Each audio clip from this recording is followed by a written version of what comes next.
1,000 miles from Moscow is the Serbian capital of Belgrade, a place a vibrant community of Russians now call home, part of a wave of tens of thousands who left their motherland after its invasion of Ukraine in February 2022.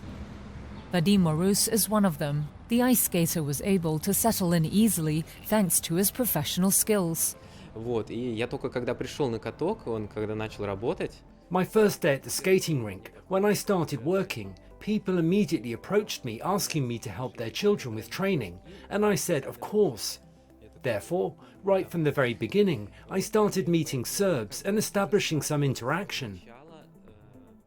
But not everyone is integrating with the locals, as a mini Russia springs up in Belgrade, a city with ancient cultural and religious ties to Moscow.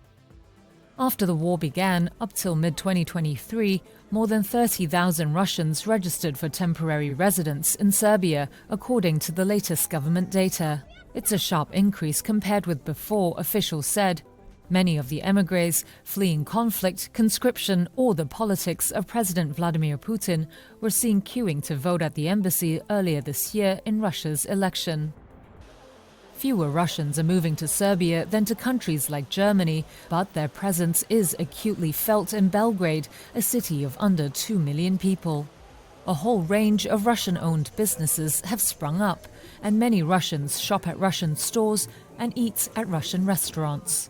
Psychologist Michelle Dia, who also left because of the war, said many of her fellow Russians don't feel the need to go outside their community. As it appears, all their social needs have been fulfilled. You walk through the centre and you always hear Russian people, 4 or 5 times in an hour of walking.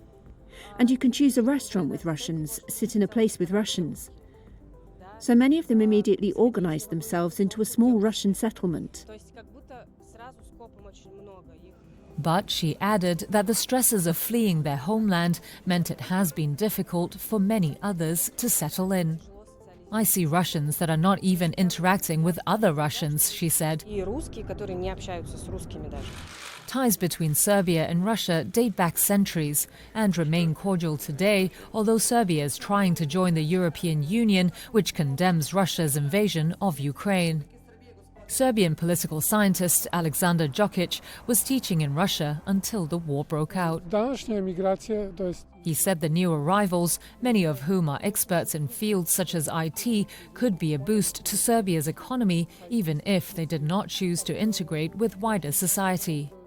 But Djokic added, this wave of émigrés won't have the same cultural impact compared to a century ago, when artists and architects arrived as part of the anti-communist, so-called White Russians, fleeing the civil war.